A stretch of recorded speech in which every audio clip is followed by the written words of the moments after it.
Grabamos. Muy bien, entonces vamos con la presentación de protocolos de rodilla. Aquí tenemos entonces, bien, ¿no? Fíjense esta rodillita aquí como una imagen, eh, como para poner algo acá, ¿no? ¿Sí? Entonces acá tenemos una rodilla. Fíjense la cantidad de estructuras que vemos aquí. ¿Mm? ¿Qué es lo que pasa también eh, con lo que tiene, mejor dicho, resonancia? Que podemos ver en diferentes secuencias, ¿mm? Y cómo los tejidos se comportan, dependiendo qué es lo que hay. Fíjense acá esto que vemos ahí, son negros. Ahí, aquí admitimos esto. Fíjense acá todas esas estructuras que tienen oscuro. Entonces ahora vamos a empezar a decirle ya por su término. Si estamos hablando de intensidad de señales, ¿sí? Estamos hablando de algo hiperintenso, en este caso, como vemos este líquido, ¿m? Hiperintenso, ¿m? ¿Sí? E hipointenso. Todos los tendones, fíjense, acá tenemos lo que es el tendón del cuádriceps, del ligamento rotuliano, cruzado anterior, parte del posterior, tabla ósea. Fíjense que son hipointensos, comparten relación. Bueno, cada una de esas estructuras va a tener la misma característica en cualquier de las secuencias que ustedes vayan a mirar. ¿Por qué? Por la simple razón de que en su estructura química no hay hidrógenos, entonces no hay señal de acá. ¿Mm? ¿Está? Eso es una de las cuestiones digamos, a tener en cuenta. Todas las estructuras fibrocartilaginosas y tabla ósea no tienen señal, por lo tanto son hipointensos. Y acá que sí, acá tenemos algo de señal. Fíjense esta rótula, cómo tiene acá la rótula, y hay algo hiperintenso. ¿Tá? Así que bueno, vamos para el protocolo.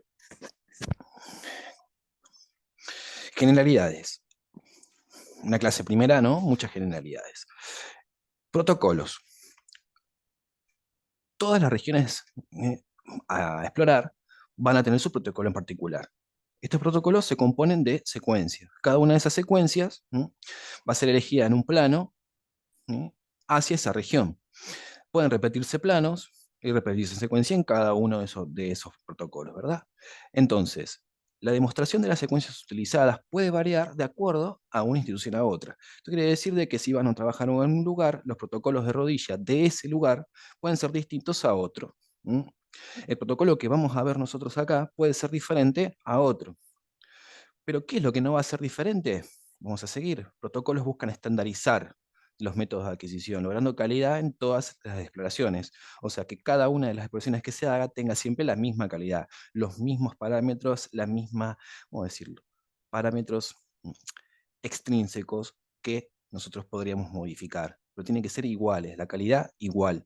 Entonces, los protocolos son inamovibles, por esto no significa que no se pueda agregar alguna secuencia que posiblemente ayude al médico con el diagnóstico. ¿Qué quiere decir? Si tenemos que hacer una rodilla, tenemos 5 secuencias para realizar en cada uno de esos planos, no toquen esas secuencias, pero sí pueden adicionar otras para poder complementar ese estudio que están haciendo. Con respecto a planificación, esta es más general. Se utilizan planos axial, coronal, sagital estricto, además de oblicuos, que es una herramienta fundamental de la resonancia magnética, así poder sacar planos oblicuos. Entonces, protocolos pueden variar. ¿Qué quiere decir esto? Que, por ejemplo, yo no les voy a preguntar, describe un protocolo de rodilla. ¿Qué secuencias tiene un protocolo de rodilla? Eso no le voy a preguntar, pero sí les podría llegar a preguntar cómo se planifica, por ejemplo. Ahora, planificación, que ya la vamos a ver, eso prácticamente es igual sea donde trabajen. A eso mucho ojo, punto también para tenerlo ahí como ítem, porque no van a variar, o sea, difícilmente puedan encontrar alguna variante o alguna variación de cómo sacar, supongamos, un coronal de hombro, que a veces lo quieren al coronal de hombro, no siguiendo la glena en sí, la glena articular, sino que lo que van a querer es que siga el tendón del supraespinoso, entonces como que eso puede llegar a variar, pero son casos prácticamente, bueno, es algo muy puntual, pero las planificaciones no varían. Protocolo entonces y su planificación. A ver, vamos a una pregunta aquí. Profe, ¿quiere poner a diapositiva en presentación? Ah, sí, claro, no me olvidé. Ahí le pongo. Ah, aquí más grande. Bueno, ahí va. Entonces, secuencias T1. Vamos a hacer como un desglose de cada una de las secuencias que podemos llegar a ver, ¿sí? Ahora, por ejemplo, el T2 Station no lo vamos a ver, pero ténganlo en cuenta. T1 brinda información anatómica de la estructura, secuencias rápidas, por lo general se utilizan como referencia anatómica. Lo mejor siempre es empezar con T1 y después seguir con el resto. DP, densidad protónica, brindan una información anatómica muy definida en estructuras ligamentarias y tendinosas. Secuencia STIR, demuestra edema óseo. ¿Mm? Eso es algo que ya habíamos visto, ¿sí? En lo que era, en esa rodilla inicial que vimos, ¿cierto? Ese edema que tiene, el que tenía la rodillita, ¿sí? Entonces demuestra edema óseo, el STIR, pero el DP también lo demuestra. ¿Por qué? Porque la densidad protónica, justamente como dice el nombre, va a mostrarnos la mayor densidad de protones en ese tiempo, en esa imagen. Entonces vamos a ver protones de la grasa, del agua, de diferentes estructuras. Entonces vamos a tener mucha información ahí. Entonces vamos a ver la grasa y el agua, pero a su vez también la grasa la podríamos saturar. Entonces podemos decir, bueno, no nos muestres la grasa, pero sí nos muestra otra cosa. Entonces, eso es lo que por ahí se puede llegar a complicar a la hora de ver las imágenes y decir, bueno, estoy viendo tal cosa, tal otra. Secuencia T2, estrella, fíjense, tiene un asterisco acá, porque no es lo mismo un T2 que un T2 en la estrella. Ya vamos a ver por qué. Es muy sensible a la detección de rupturas de pequeños ligamentos, como los de la muñeca y el cartílago articular de la rodilla, le hacen a elegir secuencias volumétricas. Mm. De a poquito ya vamos a ver esto, ¿sí? Pero recuerden, hay T2 y T2 estrella, que son diferentes. Son, ¿cómo decirlo? La base es la misma, pero la imagen es diferente. Planificación, esto es lo que sí es inamovible, lo que les decía. Esto que están acá, protocolo, es a modo informativo. O sea, ¿cómo se hace un protocolo de rodilla? Podrías darle a ese protocolo coronal T1, DP, FATSAT saturado, grasa saturada, FS, axial, DP también FATSAT, fíjense acá tenemos un axial DP FATSAT saturado, y después sagital DP, DP FATSAT y para el ligamento cruzado anterior. Es un protocolo de rodilla suficiente como para poder estudiarla. Entonces ese protocolo no puede ser igual, pero lo que sí ven acá en líneas verdes, esto sí se va a respetar. Protocolos. Entonces, ¿cómo hacemos para obtener un plano axial? Por ejemplo, en este caso, fíjense, desde un coronal, lindo, como vemos acá un coronal T1, fíjense cómo el plano va a ser lo más paralelo a la articulación y al mismo tiempo estricto desde este sagital. Fíjense a dónde abarca, por encima del cuádriceps, por debajo de la protuberancia de la rodilla, de la tibia, digo. Fíjense todo lo que vamos a estudiar. Un coronal, ¿cómo lo haríamos? Estricto sobre el plano y siguiendo el eje mayor articular en este caso. Sagital, lo mismo. Fíjense aquí el eje, fíjense también aquí el ligamento cruzado anterior. ¿Mm? Fíjense cómo sigue acá este plano. ¿Eh? Va a ser equidistante a ambos cóndilos. Entonces, esto sí es lo que no varía, su planificación. Entonces, se indica rodilla para valorar componentes articulares, musculares de la articulación. En una exploración de urgencia se intentan confirmar o descartar ruptura de ligamento cruzado, de meniscos y posibles fracturas ocultas a otras técnicas, ¿sí? Eso también es algo importante a la hora de estar en una guardia. En una guardia, o sea, roturas de ligamento, rodillas por rotura de ligamentos son las que abundan, sobre todo guardia de los lunes. A ver, esto lo levanto un poquitín. Y aquí vamos a empezar con el protocolo. Entonces, las imágenes van a seguir el orden que vimos aquí. Fíjense, coronal T1 y coronal DP. Entonces, coronal T1 y coronal DP. Vamos a hacer algo de semiología de imágenes. ¿Qué vemos, por ejemplo, aquí? Vemos todo lo que es la grasa. ¿Mm? Tiene una hiperintensidad. Fíjense los vasos, hipointensos. Bien, seguimos, vamos hacia adentro. ¿Qué vemos aquí en la articulación? Vemos que también no demasiada información tampoco. Vemos, por ejemplo, aquí un elemento también hipointenso, que estos son los meniscos. Aquí, meniscos por un lado. Vemos la articulación, no hay líquido. ¿Por qué? Porque es un T1. Pero si comparamos con el de abajo, que es una densidad protónica, sí vemos líquido. Entonces decimos, bueno, acá ya hay una diferencia. ¿Qué es lo primero que van a ir a buscar cuando quieran saber qué imágenes están viendo, qué secuencia están mirando? Traten de buscar líquido. Pónganse en un reparo anatómico y digan, bueno, a ver, ¿dónde hay líquido? Tiene que haber líquido acá. ¿Sí? ¿Cómo veo ese líquido? ¿Hipointenso o hiperintenso? Entonces ahí ya tienen por lo menos dónde o qué es lo que están mirando. Por otro lado, vemos la siguiente imagen. Acá veíamos el ligamento cruzado anterior, acá vemos parte del posterior. Vemos también los meniscos, vemos parte del peroné, los colaterales de la rodilla, todos los componentes, todos los medios de unión de la articulación. ¿Mm? En una como en la otra. En este caso no son imágenes comparativas, pero sí expresa lo que les acabamos de decir recién. O sea, las diferencias que hay entre un T1 sobre una densidad protónica.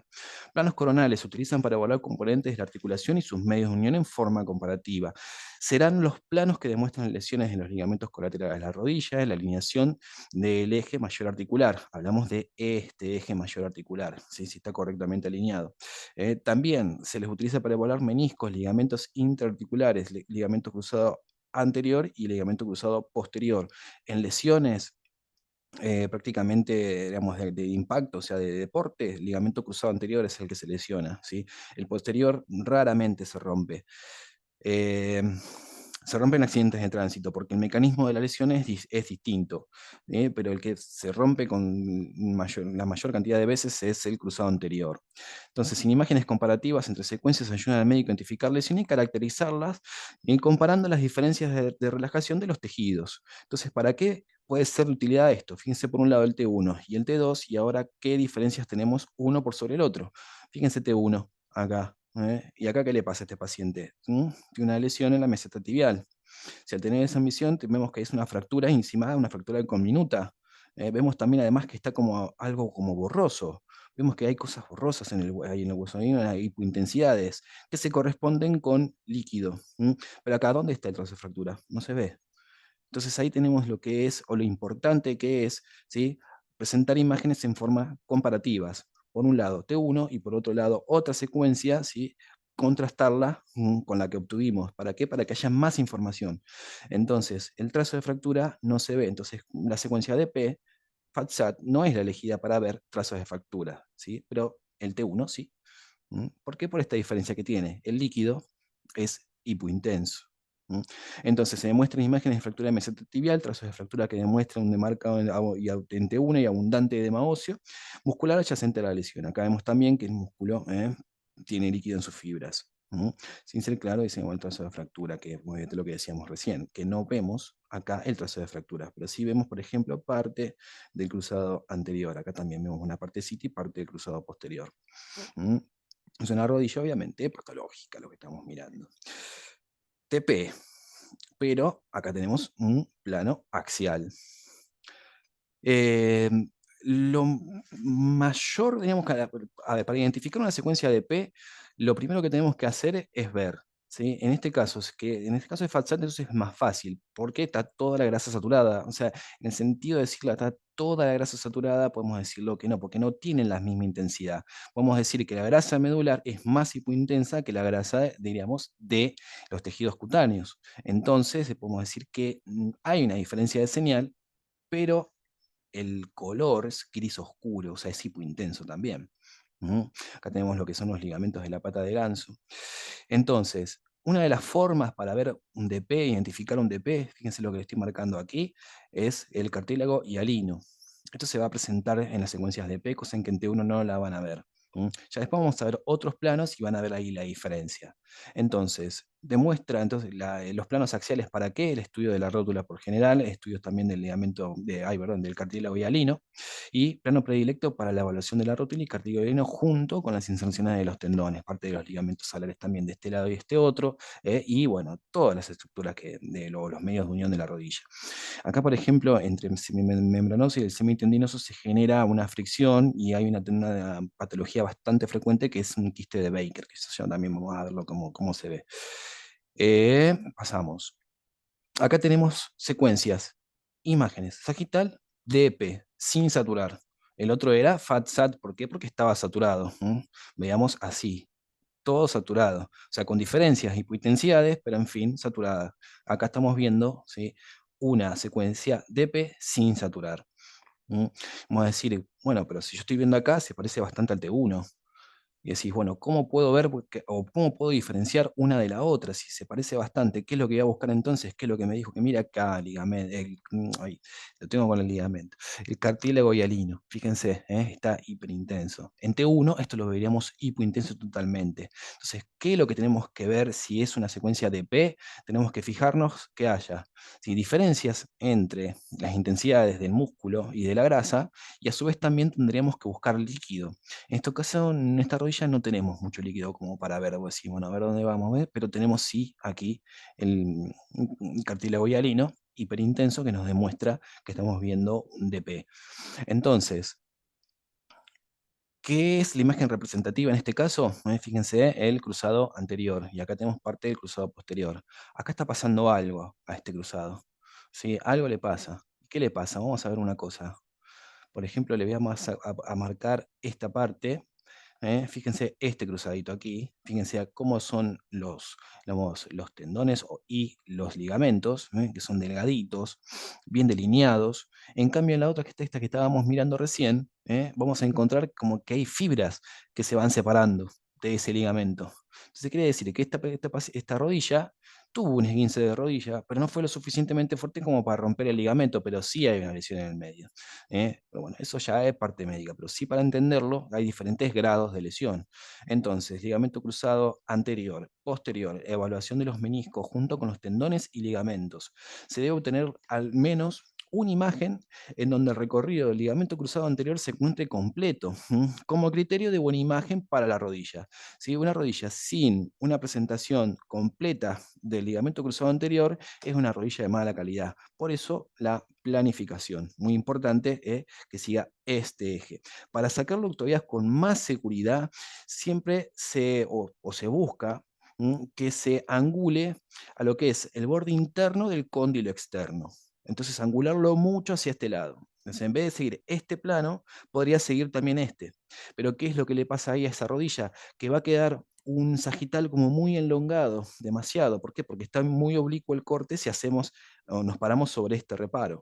Entonces, para tener, vamos a decirlo, como cierta armonía en la imagen, se busca una equidistancia hacia los dos cóndilos. Pero bueno, eso ténganlo en cuenta como criterio de buena imagen, cruzado anterior, derechito y ahí correcto en la imagen. Entonces acá tenemos algo patológico que es lo que estábamos diciendo recién, distensiones de la rodilla. Acá estamos viendo que este paciente tuvo un esguince, una distensión de ligamentos y los diferentes grados. Grado 1, estiramiento, un desgarro de pocas fibras del ligamento. Un grado 2, desgarro de varias fibras, o sea, 2/3 de las fibras del ligamento. Y un grado 3 directamente cuando se rompe. Entonces se visualiza todo el recorrido del ligamento cruzado y sus fibras hipointensas que unen ambos huesos. En este caso se puede observar las fibras sueltas del ligamento cruzado anterior que indica un esguince de rodilla. En este caso grado 1 o 2. No, no importa, pero sabemos que esa rodilla está lesionada. ¿Por qué? Porque vemos fibras aquí. Cuando se ejerce una fuerza sobre la articulación, se pueden dañar las fibras de los medios de unión y también los meniscos, que brindan la función de soporte a la articulación. Son por lo general lesiones que vienen de la mano, o sea, lesiones asociadas.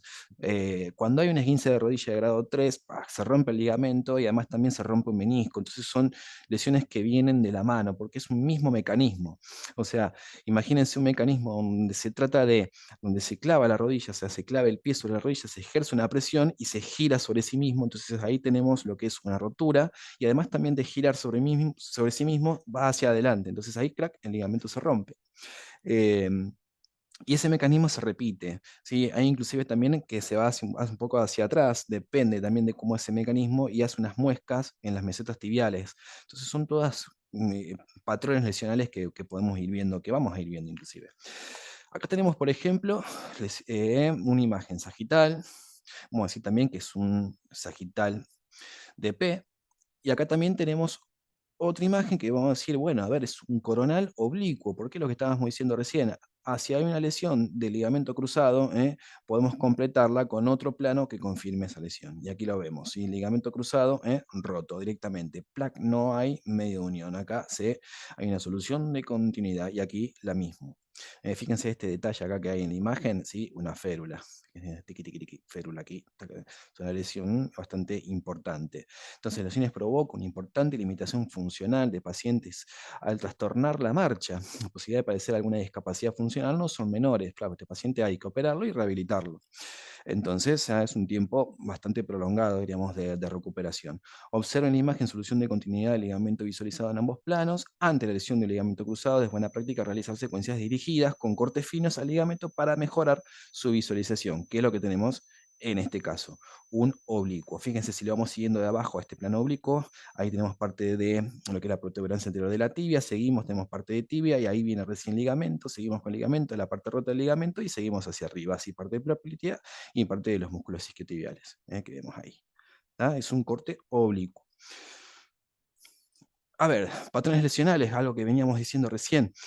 Fíjense, estas imágenes, tenemos un T1 por un lado, una densidad protónica por el otro y mucho líquido. Fíjense todo este líquido que hay acá. Una densidad protónica, pero saturada. Axiales también con densidad protónica saturada. Y fíjense también, férula. Aquí tienen el desglose de las imágenes, cómo es. Fíjense lo que les decía anteriormente, cuando hay una lesión que el fémur se traslada por encima, digamos, o mejor dicho, superando lo que es el ángulo o el límite, ¿sí?, articular, se generan estas lesiones aquí que son bastante notorias. O sea, cuando vemos esto, ¿sí?, quiere decir que el cruzado acá no está, y si lo miran, hay un hueco vacío, ¿no? Hay un plano. Acá tendría que haber un hilito negro, ¿sí?, que tendremos que ver el cruzado anterior. Entonces el paciente refiere dolor intenso, imposibilidad de realizar movimientos de articulación, realizar exploraciones de RX simple para descartar fracturas, indica resonancia magnética para profundizar sobre la misma. O sea, se descarta fracturas, bien, entonces hay que ver, no está fracturado el paciente, listo, ok, entonces resonancia para poder ver, ¿sí?, cómo inclusive el colateral en este caso también está lesionado. Y aquí el desglose, como le decía, con el cóndilo externo, muestra abundante edema en cara externa de la rodilla y rotura del parcial del ligamento cruzado hay en el colateral externo. Después de PFATSAT en el axial, aquí y aquí, C y D, edema óseo del cóndilo, aquí, y tenemos de la meseta tibiales también edema óseo. Ahí. Cuando se produce un esguince de rodilla, los cóndilos femorales impactan sobre la meseta tibial generando signos clásicos de contusión en los cóndilos y los patillos tibiales.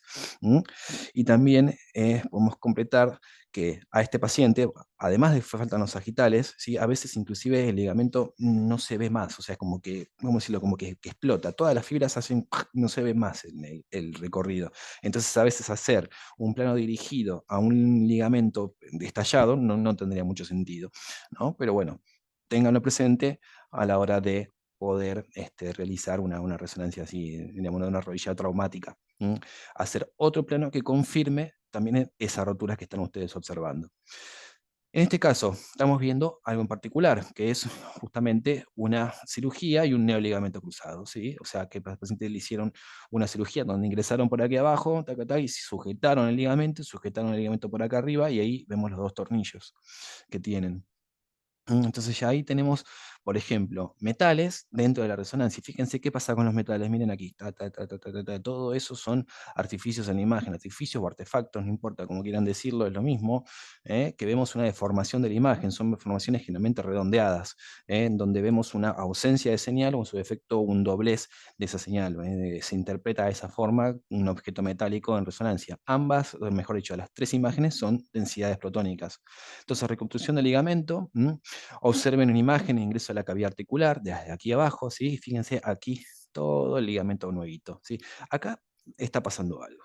Esto no está muy bien que digamos, no debería haber esta hiperintensidad aquí, pero bueno, eso no sabemos bien qué es. Entonces se mencionan los anclajes, artificios metálicos que provocan de materiales metálicos en proximal y distal, fíjense que es proximal y distal, ¿sí? Hay diferentes tipos de cirugías, no es esta sola la única, hay otras que son inclusive hasta peores, porque entran, hacen una fijación transversal en el fémur y ahí recién fijan el ligamento, o sea, hay cirugías que son tremendas realmente. Em, entonces, imagen de producto de cambios de intensidad del campo magnético químico. Fíjense también este otro concepto que ya ingresó, campo magnético químico. Entonces vamos a decir que, de hecho, ¿cuántos campos magnéticos hay? Y ya tenemos el resonador, bien, y ahora ya tenemos un químico. Bueno, ya tenemos dos. Existen distintos procedimientos médicos para hacer este tipo de anclajes y se dedican de acuerdo a las necesidades del paciente. Em, Todo metal lo que va a hacer es distorsionar siempre el campo magnético. Entonces, a nivel químico, a nivel molecular, qué es lo que está pasando en las proximidades de un metal, ¿sí? Esos hidrógenos sienten otro campo. ¿Por qué? Porque hay un metal ahí dando vuelta. Ya sea ese metal no magnético, ya sea levemente magnético, podemos con algunas impurezas de hierro, hace que ese campo magnético se distorsione. Entonces, por lo tanto, sienten otro campo magnético y su momento, podemos decir, magnético podría llegar a variar inclusive. Pero bueno, no lo veamos tan así. Sí, es que perciben otro campo magnético. Entonces, al percibirse otro campo magnético, hay vacío de señal, no se ve. O se presentan imágenes así como estamos viendo, retorcidas. Acá estamos presentando lo que es un meniscograma, estudios de los meniscos. En esa parte del menisco externo, cómo se va viendo. Y fíjense, cuando hay un menisco sano y cuando hay un menisco enfermo. Pregunta, ¿sí? Un menisco sano lo vamos a ver con un triangulito bien demarcado, ¿sí? Y todo negro, bien y intenso. ¿Mm?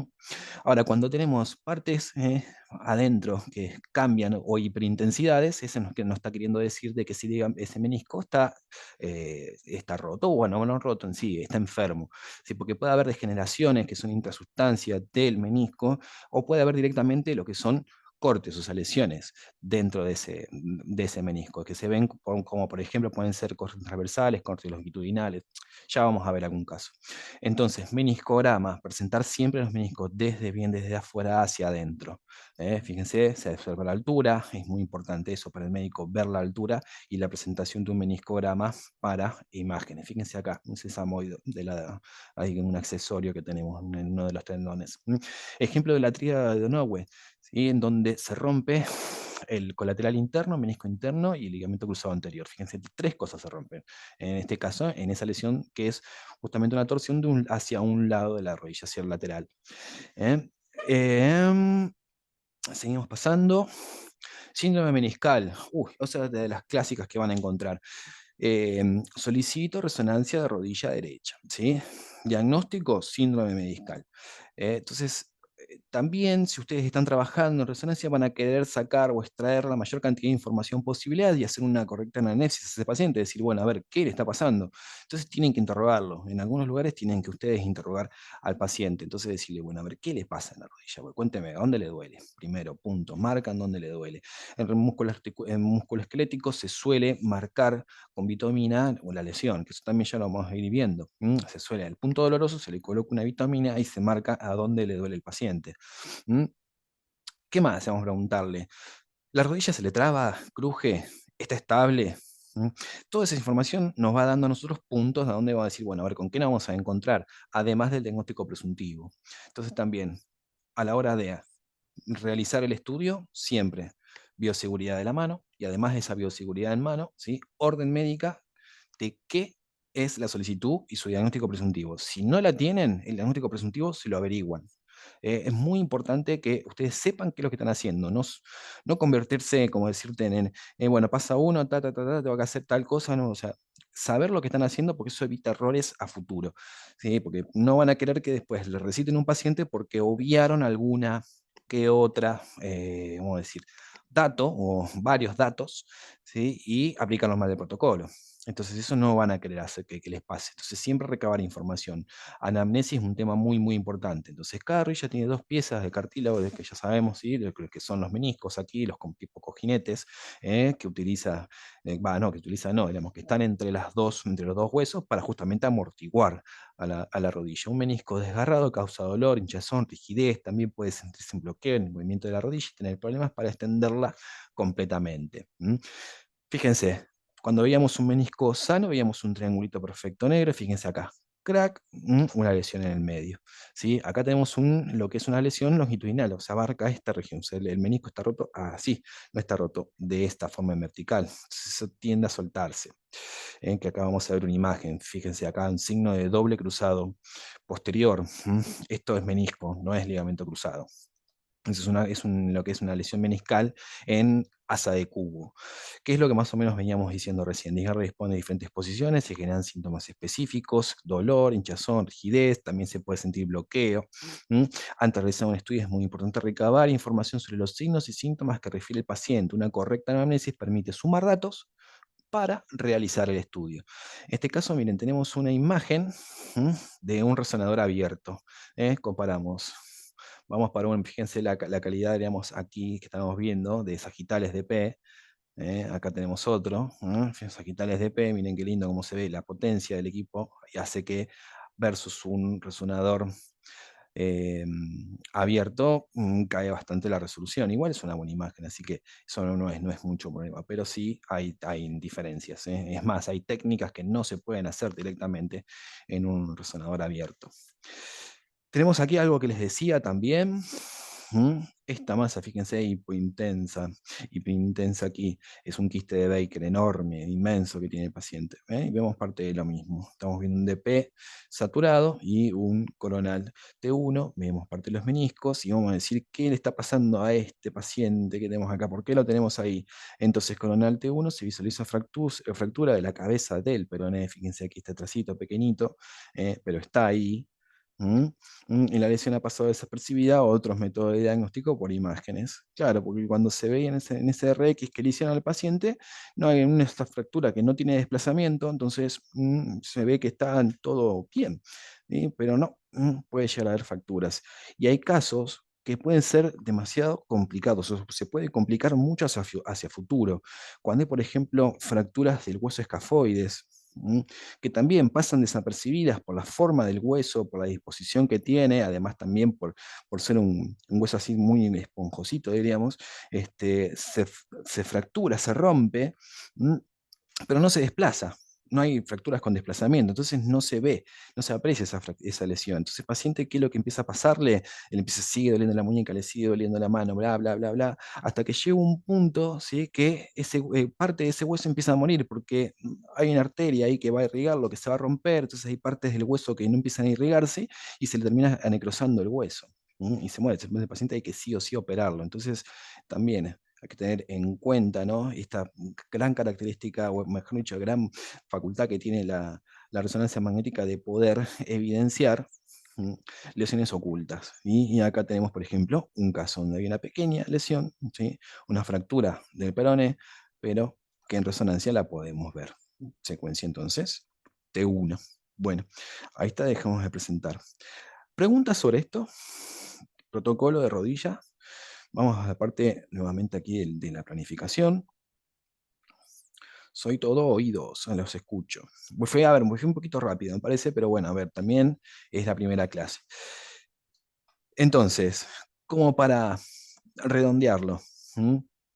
Planificación es muy importante, siguiendo siempre, fíjense otro detalle que hay, que si se los dije, siempre van a seguir los ejes mayores articulares. Es un gran facilitador a la hora de colocar para los paquetes de corte. En este caso, el eje mayor articular, siguiendo para obtener un plano sagital. A ver, acá hay algo que me escriben. A ver, ¿es importante la angulación de la rodilla? Sí, sí, es importante. De todos, o sea, de todo tipo, diríamos, de estudios, la angulación hace que sea un estudio de calidad o no. Imagínate si estás haciendo una rodilla, ¿no? Y la angulaste ciertamente torcida. Entonces no tenés ahí, es una rodilla patológica encima, le podemos agregar, ¿sí? Y no estás mostrando todo un recorrido de un ligamento cruzado anterior, por ejemplo, el médico no va a saber si está roto o no. ¿Cómo sabría eso? Tendría que adivinarlo. Entonces, la angulación o las angulaciones, mejor dicho, es una de las cosas más importantes que hay en resonancia. O sea, la planificación del estudio y la correcta angulación para poder ver cada una de las estructuras de interés. Em, Pregunto a yo en este caso, ¿por qué en el sentido de si es importante o no? O sea, ¿a qué hace referencia? Por ejemplo, decir, bueno, si tengo un bloque entero axial, por ejemplo, cortamos todo hacia axial estricto y sería más o menos igual. Ese sería como pensarías, porque no, eso en tomografía pasa, diríamos. Se obtienen planos estrictos, se generan volúmenes y listo. En resonancia también podemos hacer lo mismo y después se reconstruyen esos volúmenes generando planos aparte, planos oblicuos. Pero sí, sí, la angulación es importante, ¿sí? Ya vamos a ir viendo más protocolos y ahí te va a quedar un poquito más claro inclusive lo que es el concepto para angular las cosas. Por ejemplo, cuando veamos columna, vas a ver que cada uno de los discos lleva su propia angulación, cada uno o sea, de las estructuras que querés estudiar tienen su angulación aparte. No es lo mismo estudiar, por ejemplo, un sacro, cuando vos querés estudiar las articulaciones sacroiliacas, que estudiar en sí el hueso sacro. Entonces cambian totalmente las angulaciones. El estudio es el mismo, vos vas a ver que vos te va a llegar el paciente, ¿sí? Con una solicitud, resonancia magnética de columna lumbosacra, y resulta que el problema lo tiene en las sacroiliacas. Entonces ya ese hallazgo que puede ser en el resonador, o sea, estando ahí vos en el momento, ahí haciéndolo, ¿sí? Va a cambiar absolutamente tu protocolo y la forma de presentarlo, o sea, la angulación que tengas que presentarlo. ¿Eh? Em, a ver, algo más así de rodilla, igual es como decirlo en la primera parte. Voy a dejar de grabar así ya tenemos aquí se deja de grabar. Profe, disculpe. Sí, claro. Buenas noches. Buenas noches. Ahí con respecto a lo que mi compañera o compañero preguntaba, Ujú. según lo que yo tengo aprendido, siempre, como te decía, la angulación siempre va a ser, tiene que ser, digamos, ¿cómo le puedo decir? ¿Cómo puedes Bueno, a ver. explicar lo que yo tengo entendido? Como que siempre va a ser muy importante en el sentido de que, por ejemplo, nosotros los técnicos radiólogos, cuando Ujú. íbamos a hacer una placa radiográfica, siempre teníamos que hacer eh, la angulación exacta dependiendo de la imagen que íbamos a tomar para la perfección de la imagen y para llegar al alcance de la imagen correcta para saber dónde estaba el problema Mm. X que necesitábamos, digamos, como para Claro, que el sí. estudio salga perfecto Salga perfecto el prácticamente. estudio, claro que sí, sí, sí, sí. O sea, hacer, a ver, mi paso por rayos X fue un añito, ponele, y había un médico que era muy exigente con eso. Por ejemplo, hacer desentradas de vértice. O sea, el tipo lo quería de una forma que a veces no había manera de, de poder sacarle bien las clavículas. Pero sí, sí, claro que sí, la angulación es muy importante.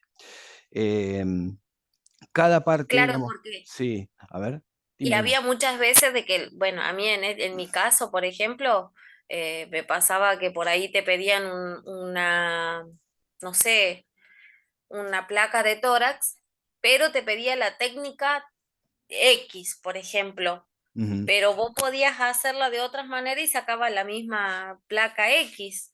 Claro, O sí, sea, hablamos. eran como que habían muchas técnicas que estaban, tenían la misma posición, la misma angulación, la misma cantidad de kilovoltajes y miliamperes segundo, pero no, ellos querían la que ellos querían y te la hacían difícil, digamos. Sí, Es claro, sí, algo, sí, o puntual, decir, bueno, te están pidiendo tal cosa, tráeme tal cosa. Hay un dicho que dice que no importa cómo me traigas el tórax, si vos lo querés colgar del techo y hacérsela así, digamos, colgar el techo de arriba y o de la forma y bien respirado, que vos puedas ver que es un tórax de calidad, entre comillas, ¿no? Eh, si vos me traes un buen resultado, la placa está bien hecha. Hay gente que lo ve también de esa manera, pero hay otras personas que no, hay otros médicos que no. Así que quieren, digamos, el Profe, trabajo muy puntilloso, sí. perdón, me parece que lo que quiso preguntar era la posición en la que ponemos al paciente, si es con semiflexión la rodilla o bien estirada, creo yo. Ah, a posición del paciente, posicionamiento. Mm. Sí, a ver, se busca una semiflexión. Igual eso lo vamos a ver también, ¿eh? Así que sí, pero se busca que haya una semiflexión, no nunca, nunca forzando la posición, ¿no? Las bobinas es algo ergonómico, o sea, se adapta a la posición de la rodilla, ¿eh? Pero bueno, no sería el tema ese. A ver, vamos a hacerlo, hacemos lo siguiente porque se va a terminar el tiempo y quiero ya hacer ¿cómo es? La grabación. Así que desconecto acá un segundo y los que se quieran quedar para hacer algunas preguntas o algo, abro ahora en 5 minutos otro link. ¿Sí? Así que bueno, les desconecto un segundo aquí. Recuerden, los que les quedó algo, sé que